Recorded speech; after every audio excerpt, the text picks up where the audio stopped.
آپ نے کہا ظلم ہوا، اور وہ محمد کو کی قربانی پیش کی گئی، آپ نے کہا وہ ظلم ہوا، 72 نفوس قدسیہ پر ظلم ہوا، اور وہ محمد پر ظلم ہوا، حضرت عباس پر ظلم ہوا، علی اصغر کے حقوق پر تیر ہوتا گیا، علی اصغر پر ظلم ہوا۔ اے درگا پور کے سنی مسلمانوں، میں آپ کو مسائل دینے کی کوشش کر رہا ہوں۔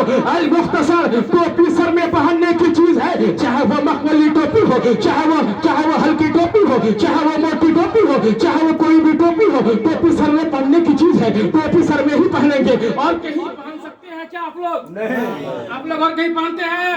بولیے نا۔ لیکن ایک نوجوان آیا شہر درگا پور میں، کہاں سے آیا؟ سعودی عرب سے آیا یا انگلینڈ سے آیا، ایک جوتا لے کر آیا، آ کر کہا حضرت برانڈیڈ جوتا ہے، اسے پاؤں میں نہیں پانا، کاندھے میں لٹکا لیا۔ بولیے نا، کہاں لٹکایا؟ ایک نوجوان کہا کہیں پاگل تو نہیں ہو گیا ہے، جوتا پاؤں میں کاندھے پہ لٹکا رہا ہے۔ اس سے جب پوچھا گیا، ارے یہ کاندھے میں لٹکانے کی چیز نہیں ہے، پاؤں میں پہننے کی چیز ہے، جب اس سے سوال کیا گیا، اس نے کہا یہ کوئی عام جوتا نہیں ہے، یہ امریکہ سے لایا ہوں، یہ کٹیہار کا جوتا نہیں ہے، یہ پورنیہ کا جوتا نہیں ہے، یہ بمبئی اور دلی کا جوتا نہیں ہے، یہ امریکہ کا جوتا ہے، امریکہ کا جوتا، اسے ڈالر سے خریدا ہے، روپیے سے نہیں خریدا ہے۔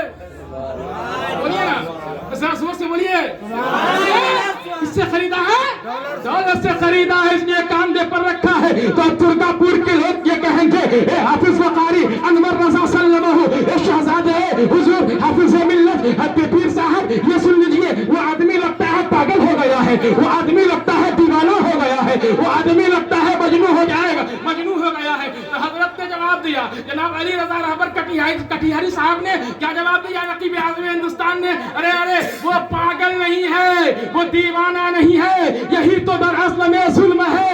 ظلم کہتے ہی اسی ہے جو جس جگہ کی چیز ہو اسے وہیں پر رکھا جائے۔ پاؤں میں جوتا پہننے کی جگہ ہے، کاندھے میں رکھنے کی جگہ نہیں ہے، کاندھے میں رکھنے کی جگہ نہیں ہے۔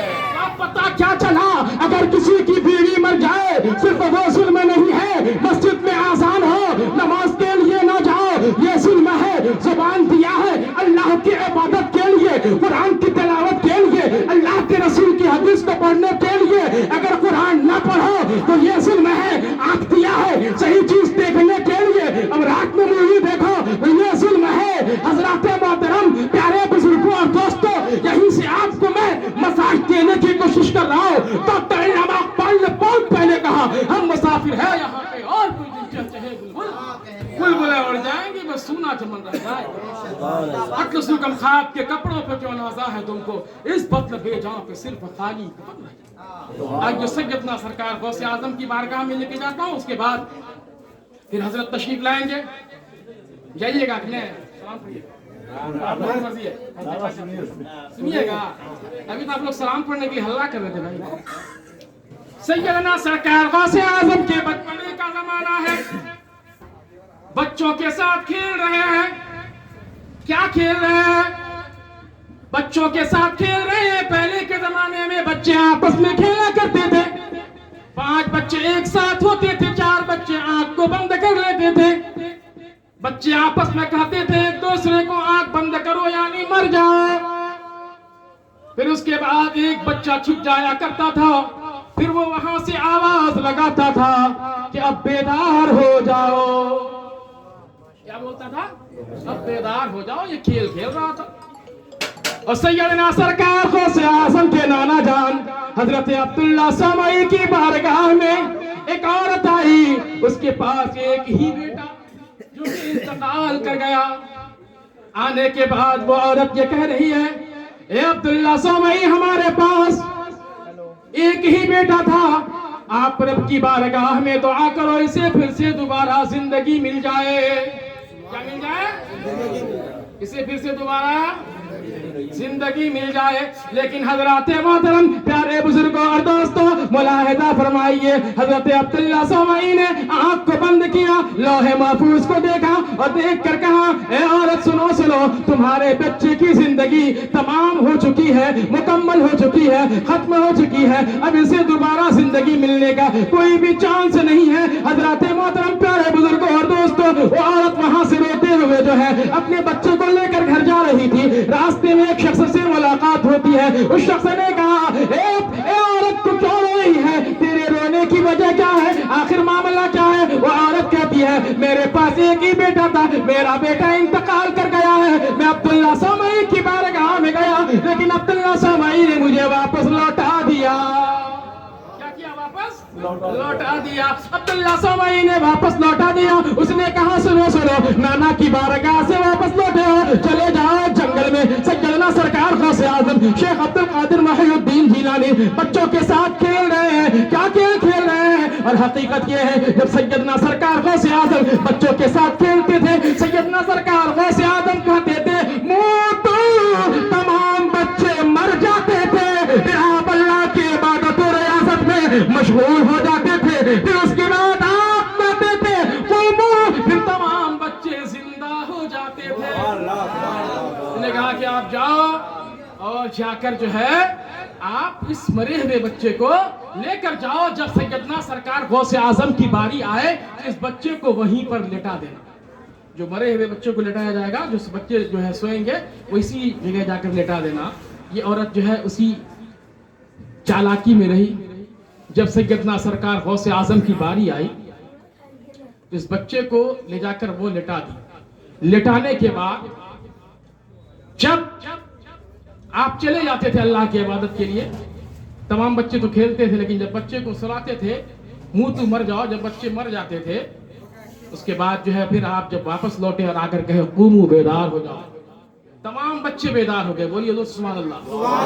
تمام بچوں کے ساتھ ساتھ وہ بچہ بھی بیدار ہو گیا، وہ مردہ بچہ بھی بیدار ہو گیا۔ المختصر سنتے چلیے، حضرت عبداللہ سامعی کی نگاہ پہنچی ہے، جب اس بچے پر پہنچی ہے حضرت عبداللہ سامعی کہہ رہے ہیں اے عورت یہ بتا، تیرا بچہ جو مردہ تھا آخر یہ زندہ کیسے ہو گیا؟ حضرت عبداللہ سامعی سے وہ عورت کیا کہہ رہی ہے؟ عورت یہ کہہ رہی ہے آپ نے بھگایا تھا لیکن آپ کے نواسے نے زندہ کر دیا۔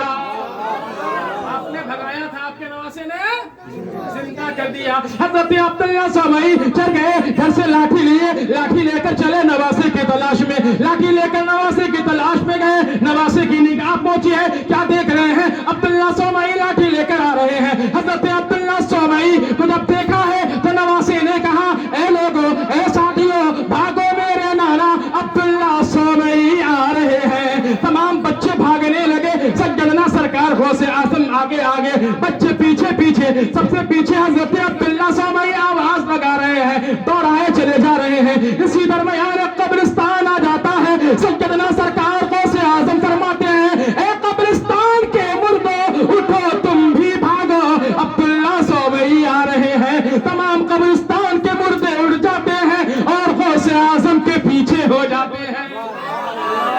پھر سیدنا سرکار غوث اعظم کے نانا جان تھک جاتے ہیں، آپ فرماتے ہیں کہ اب تو رک جا بیٹا، اب تو ٹھہر جا۔ حضرت سیدنا سرکار غوث اعظم ٹھہر گئے۔ سنیے، سیدنا سرکار غوث اعظم سے ان کے نانا نے یہ سوال کیا، میں جب لوح محفوظ کو دیکھا تو اس کی زندگی مکمل ہو چکی، اس کی زندگی تمام ہو چکی، لیکن یہ دوبارہ زندہ کیسے ہو گیا؟ سنیے جیسے سیدنا سرکار غوث اعظم کیا جواب دے رہے ہیں۔ سیدنا سرکار غوث اعظم جواب دیتے ہیں، کیا جواب دے رہے ہیں؟ سیدنا سرکار غوث اعظم یہ جواب دیتے ہیں اے میرے نانا عبداللہ سامعی، آپ کو صرف لوح محفوظ دیکھنے کی صلاحیت دی گئی ہے، دیکھنے کی طاقت دی گئی ہے، لیکن غوث اعظم کو لوح محفوظ پر قلم چلانے کی طاقت عطا کر دی گئی ہے۔ یہ وہ غوث اعظم ہے جب ماں کے پیٹ میں ہے، لوح محفوظ پر قلم چلتا ہے تو آپ فرماتے ہیں میں لوح محفوظ پر قلم چلنے کی آواز کو سنا کرتا تھا۔ جب میں مدرسہ پڑھنے جاتا تھا تو فرشتے پہلے سے آ کر جو ہے راستے سے لوگوں کو ہٹاتے تھے، آواز لگاتے تھے اور یہ کہتے تھے اے لوگوں ہٹ جاؤ، عبد القادر جیلانی آ رہا ہے۔ سیدنا سرکار غوث اعظم کی عظمت و مقام کا یہ عالم ہے، جب آپ سامعین سماعت کے لیے آئے ہیں بولنے کی ضرورت نہیں ہوتی ہے، آپ دل کو دیکھ لیتے ہیں سامعین کیا سننا چاہتا ہے۔ سیدنا سرکار غوث اعظم کی بارگاہ میں بڑے بڑے عارف باللہ، اپنے وقت کے بڑے بڑے شیخ، اپنے وقت کے بڑے بڑے پیر اور بزرگان دین جو ہے بھیک مانگتے نظر آ رہے ہیں۔ سیدنا شیخ عبد القادر محی الدین جیلانی غوث سمدانی قطب ربانی جب مدرسے میں گئے ہیں آپ کا بچہ جاتا ہے الف با پڑھتا ہے، لیکن جب آپ گئے ہیں الف با نہیں پڑھے ہیں سبحان الذی اسرا سے پڑھ رہے ہیں۔ آپ سے پوچھا گیا تھا، آپ سے سوال کیا گیا تھا، اے عبد القادر جیلانی یہ بتا تم مدرسے میں گئے ہو کیا تم مکتب میں گئے ہو کیا تم پڑھے ہو؟ انہوں نے کہا میں مکتب نہیں گیا ہوں حضرت، میں مدرسہ آج پہلے دن آیا ہوں حضرت، میں کسی کے پاس نہیں پڑھا ہوں۔ کیا تمہاری ماں نے تم کو گھر میں پڑھایا ہے؟ کیا تمہارے والد نے تم کو گھر میں پڑھایا ہے؟ آپ فرماتے ہیں کسی نے نہیں پڑھایا ہے۔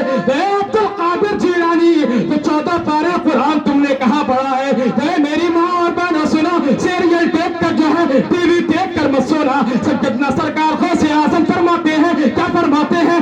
سیدنا سرکار غوث اعظم فرماتے ہیں میری ماں دن میں 14 پارے قرآن کی تلاوت کیا کرتی تھی، میں 14 پارے قرآن ماں کی پیٹ میں ہی سن کر جو ہے اس 14 پارے کا حافظ قرآن۔ لیکن آج ہمارا بیٹا، آج ہمارا بچہ بگڑ جائے تو جائیں گے حضرت دعا کر دیجئے، تعویذ دے دیجئے، چینی پڑھ دیجئے، نمک پڑھ دیجئے۔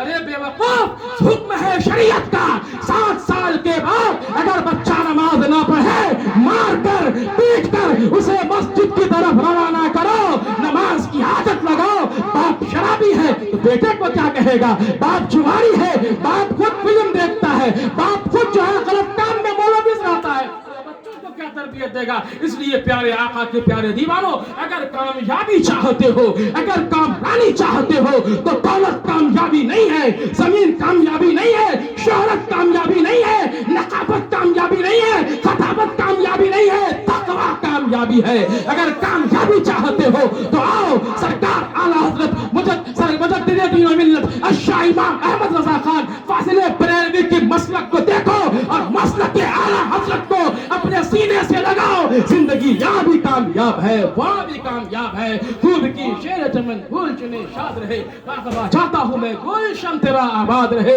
صرف اتنا ہی نہیں کہ غم سے رہائی مل جائے، وہ جو مل جائے تو بس ساری خدائی مل جائے۔ تمنا درد دل کی ہے تو کر خدمت فقیروں کی، نہیں ملتا یہ گوہر بادشاہوں کے خزینوں سے۔